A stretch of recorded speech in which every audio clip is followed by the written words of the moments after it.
Bonjour et bienvenue dans cette partie sur l'entête. Dans cette partie, nous allons créer l'entête très vite. Donc, si nous venons sur le document, c'est-à-dire la maquette que nous voulons réaliser, dans l'entête, nous avons My Book. Donc, nous allons mettre My Book dans la balise Header. Nous allons l'encadrer avec la balise H1, étant donné que c'est le titre du site. Donc, nous allons mettre My Book. Voilà, on va enregistrer en faisant CTRL S. Alors, une fois que nous avons créé le titre, nous allons très vite créer le titre du document web.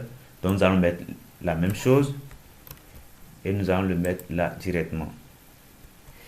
Et puis, nous allons lui associer la feuille de style pour pouvoir modifier l'apparence. Donc, on utilise la balise link et là-dedans, nous allons mettre le fichier, le nom du fichier style que nous avons ici dans le dossier CSS. C'est bien le fichier style.css. Style.css. Donc, on va faire CTRL S pour enregistrer et nous allons très vite ouvrir le fichier. Donc, voilà, on va actualiser et voilà notre fichier. Donc, nous allons modifier l'apparence pour avoir ce que nous avons ici. Donc, nous allons commencer très vite. Nous allons mettre des commentaires à chaque fois pour bien sérier ce que nous allons faire. Donc, ici, nous allons mettre ici tout le site. Donc, dans cette partie, nous allons mettre les propriétés communes à tous les éléments du site. Donc, nous allons mettre le sélecteur body pour supprimer les margins et padding par défaut. 0 et puis padding 0 aussi. Donc, notez que si c'est 0, vous n'avez pas besoin de mettre pixel, vous pouvez laisser simplement. Mais si c'est à partir de 5, de 1, ainsi de suite, vous devez mettre l'unité. Donc, comme c'est 0, nous allons simplement le laisser. Donc, ici maintenant, ce qui reste maintenant, il faut qu'on change la couleur d'arrière-plan du header. Donc, nous allons mettre le sélecteur header et nous allons changer la couleur d'arrière-plan avec la propriété background color et nous allons mettre la couleur qui est en hexadécimal. Donc, c'est 4, 2, 85, F4. Donc, voilà. Donc, une fois encore, c'est le web designer qui vous donne toutes les couleurs, c'est-à-dire le code des couleurs. Maintenant, après cela, nous allons définir la hauteur pour que ça soit comme ceci. Donc, nous allons mettre la propriété weight et nous allons donner 70 pixels. Voilà, donc c'est déjà à peu près comme ceci. Sauf que nous avons une marge ici en haut que nous devons supprimer. Donc, nous allons maintenant cibler l'élément qui est à l'intérieur, c'est-à-dire l'élément H1. Donc, nous allons mettre header et puis H1. Et donc, nous allons changer sa couleur avec la propriété color. Nous allons mettre white. Voilà, là, c'est bon. Donc, nous allons aussi changer aussi sa taille en utilisant la propriété font size. Et nous allons lui donner 30 pixels.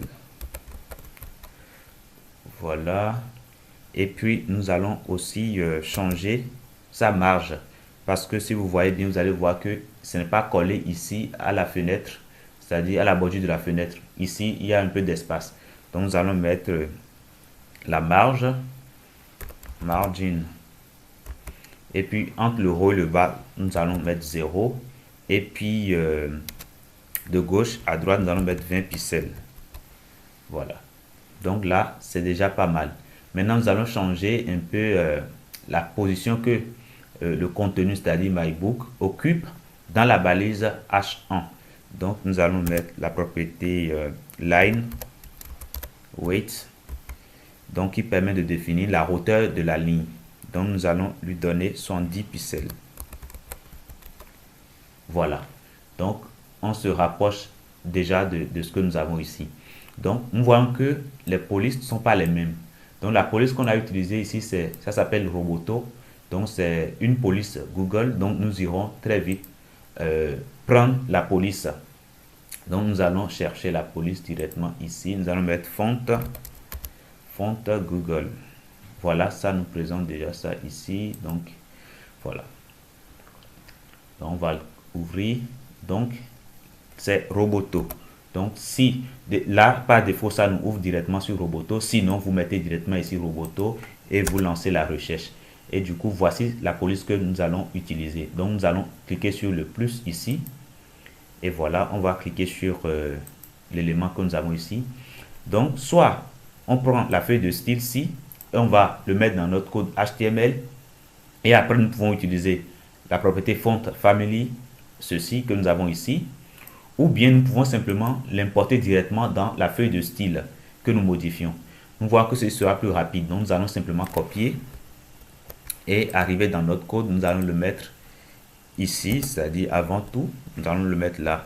Voilà.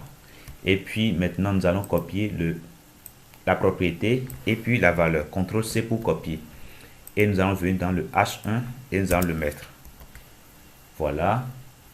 Donc, on peut déjà supprimer cette page-ci, fermer cette page. Donc, voilà, on a déjà ce que nous avons ici, hein, vous voyez. Donc, nous avons pratiquement déjà les mêmes choses.